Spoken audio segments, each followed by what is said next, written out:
అనేది ఉన్నది. చేద్దామంటున్న స్వీయ నియంత్రణ కోడ్ ఏదైతే ఉందో ప్రభుత్వ పరంగా నిర్ణయం తీసుకోవాలి. ఎన్ని గంటలు చెప్తుందండి? ఇంతకుముందు ఎట్లయితే 9 గంటలకు షాపు తీసినా అట్లా చేయాలి. సాయంత్రం 9 గంటల దాకా ఉండాలి. ఫుల్ అన్నట్టే మరి అనుకుందాం. ఏదైనా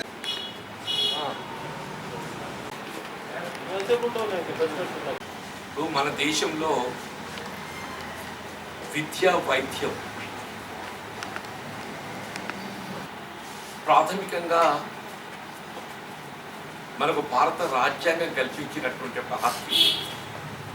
ప్రాథమిక స్థాయిలో కేంద్ర రాష్ట్ర ప్రభుత్వాలు విద్యా వైద్య సౌకర్యాలు కల్పించడం ప్రభుత్వ బాధ్యతగా ఆనాడు బాబాసాహెబ్ బిఆర్ అంబేద్కర్ గారు రూపొందించిన రాజ్యాంగంలో పేర్కొనడం జరిగింది. ఇవాళ వైద్య సదుపాయం పొందడంలో ధనిక నిరుపేద వర్గాలనేటువంటి ఒక తారతమ్యాలు లేకుండా ఎంత నిరుపేద వర్గాలైనా కానీ వారికి కావలసినటువంటి ఒక వైద్య సదుపాయం అన్ని రుగ్మతలకు అందింప చేయడం ప్రభుత్వ బాధ్యత. ఒకవేళ ప్రభుత్వ ఆసుపత్రుల్లో ఆ రుగ్మతకు సంబంధించినటువంటి ఒక వైద్య సదుపాయాలు పొందలేని పరిస్థితులలో ప్రైవేట్ ఆసుపత్రుల్లోనైనా కానీ తగు వైద్య సదుపాయం అందింప చేయడం ప్రభుత్వ బాధ్యత. దాని పర్యవసానమే ఆనాడు ఉమ్మడి ఆంధ్రప్రదేశ్ రాష్ట్రంలో ప్రవేశపెట్టబడ్డ ఆరోగ్యశ్రీ కార్యక్రమం.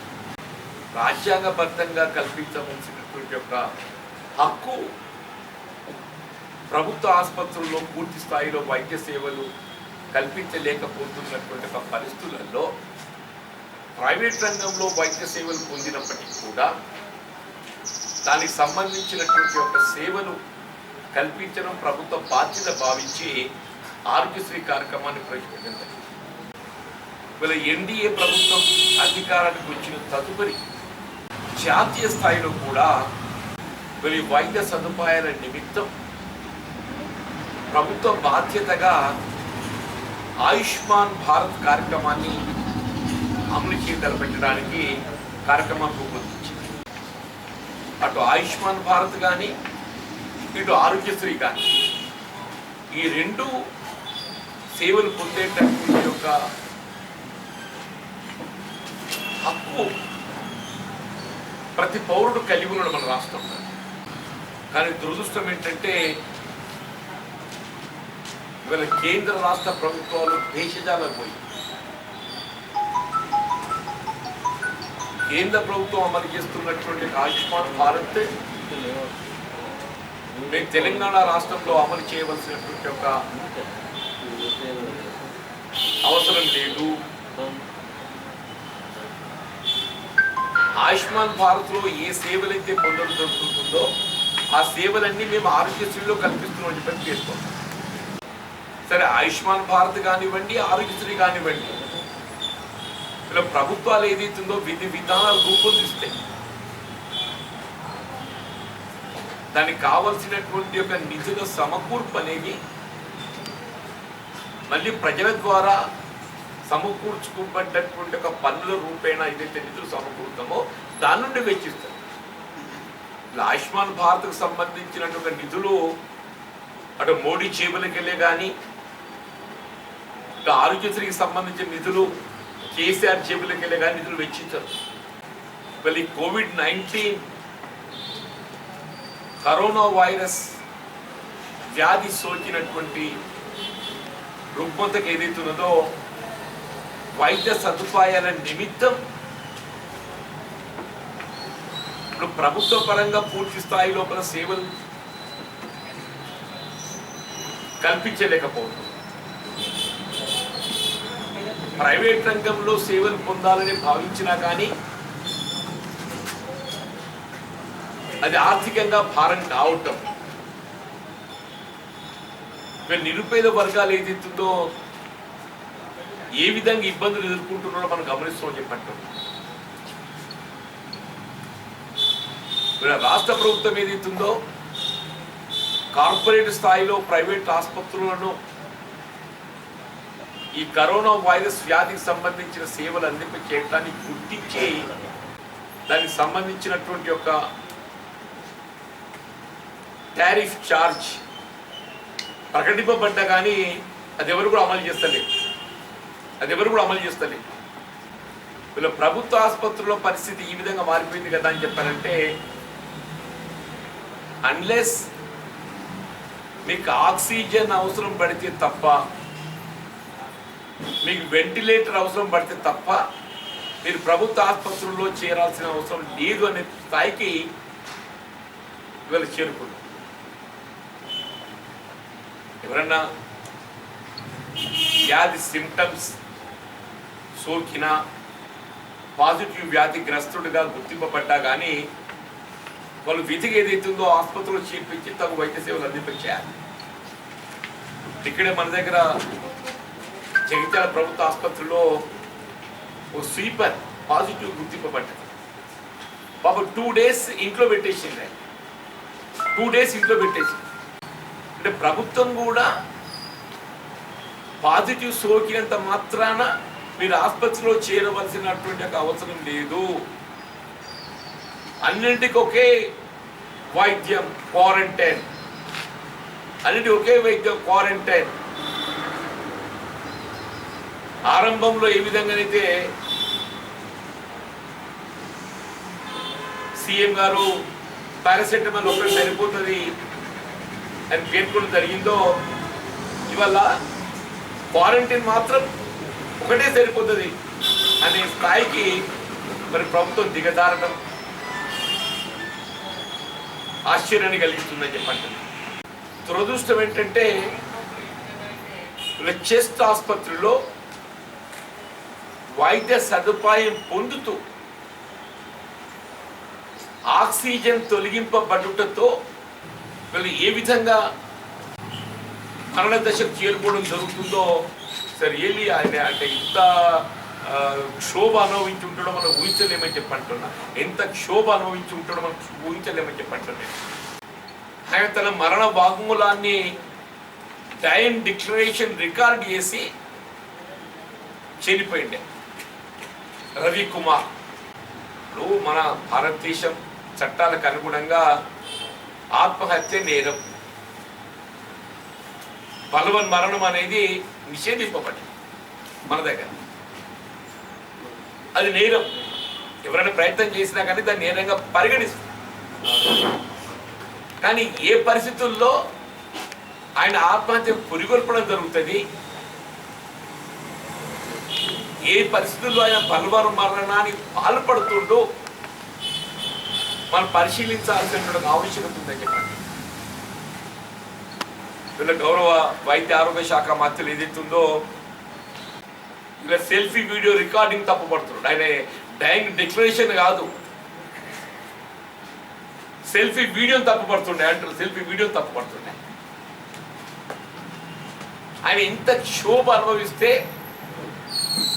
ఆయన ఆక్సిజన్తో ఏదైతుందో మరికొంతకాలం వైద్య సదుపాయం పొందగలిగేటటువంటి ఒక అవకాశం ఉండి కూడా ఆక్సిజన్ తొలగించడంతో ఆయన మృత్యువాత పడ్డాడు. మరి ఆయనకు ఆక్సిజన్ తొలగింపబడ్డదా లేదా అనేది క్లారిటీ ఇస్తలేడు. ఇక్కడ మనకు రావాల్సిన క్లారిటీ ఏదైతున్నదో ఆయనకు ఆక్సిజన్ తొలగింపబడ్డదా లేదా. ఆక్సిజన్ తొలగింపబడ్డట్టయితే దాని బాధ్యత ఎవరు? అంటే ఆసుపత్రిలో తగు ఆక్సిజన్ వైద్య సదుపాయం లేక ఈ రోగి ఎట్లా బతకడు కాబట్టి ఇంకొని తీసి పెడతామని పెట్టిండ్రా, లేక ఈ రోగి ప్రాణాపాయంకి వెళ్ళి బయటపడిపోయింది కాబట్టి ఆక్సిజన్ అవసరం లేదని చెప్పి తొలగించిండ్రా. దాని మీద ఏదైతుందో విచారణ చేపట్టాలి. దాని మీద విచారణ చేపట్టాలి. ఆ విచారణకు ఆదేశింపచేయక మీరు సెల్ఫీ వీడియో తప్పిపడ్డాడు వెంటే అది జరిగిన మళ్ళీ 48 గంటల్లోనే సేమ్ అదే ఆసుపత్రిలో, సేమ్ అదే చెస్ట్ ఆసుపత్రిలో సయ్యద్ వసీం అహ్మద్ పాపం ఆయన కూడా ఏదైతుందో ఆసుపత్రుల్లో ఉండేటటువంటి అరకొరక వైద్య సదుపాయాలతోని ఆయన ఎదుర్కొంటున్నట్టు ఒక మానసిక క్షోభ అనేది ఎత్తుందో ఆయన మరణ వాగ్మూలంగా టైం డిక్లరేషన్ రికార్డ్ చేసి క్షణాల లోపల పాపం ఆయన చనిపోయిండే.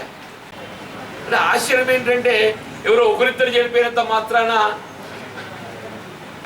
దాన్ని ఇంత ప్రచారం చేయాలి.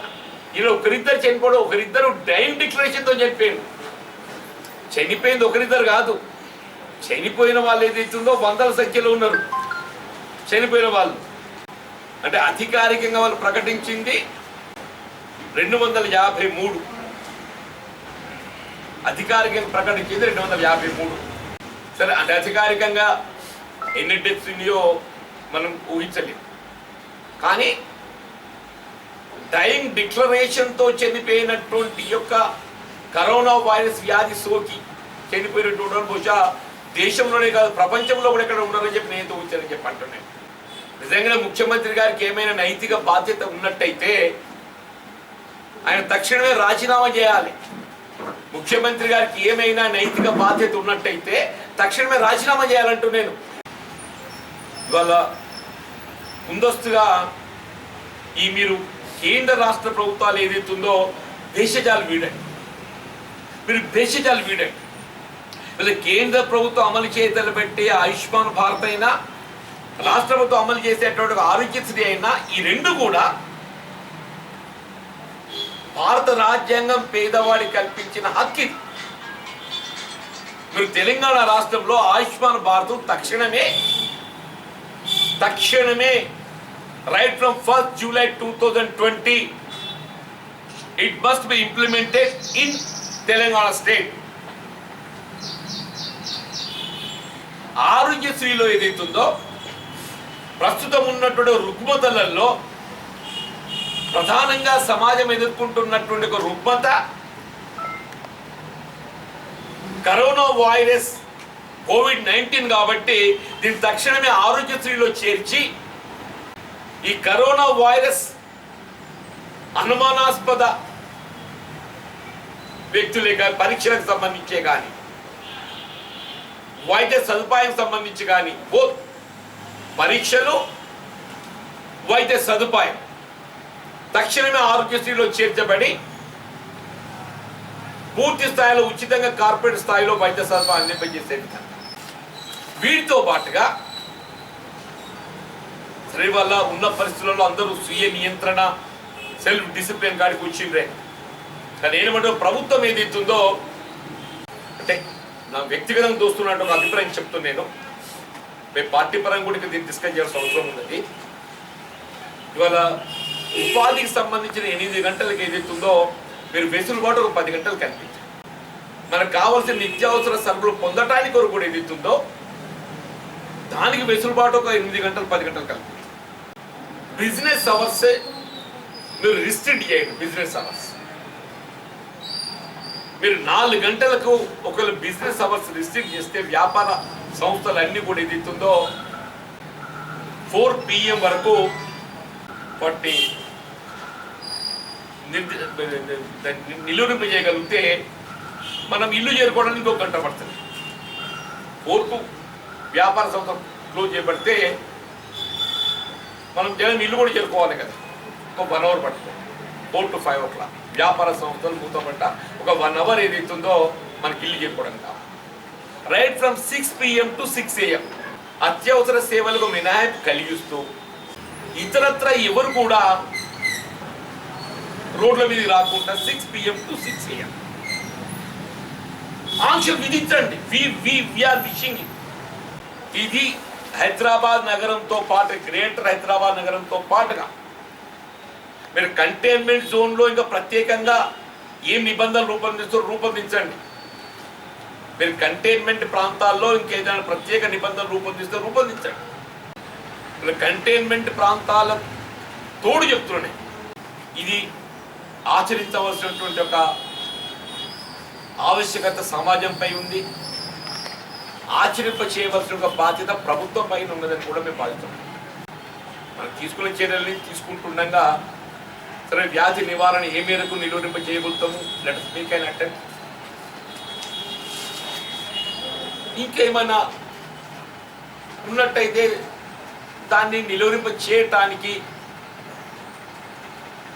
ప్రభుత్వ పరంగా ఏదైతుందో వైద్య సదుపాయం, మీ ఆరోగ్యశ్రీ కానీ ఆయుష్మాన్ భారత్ కానీ, ఆరోగ్యశ్రీ కానీ ఆయుష్మాన్ భారత్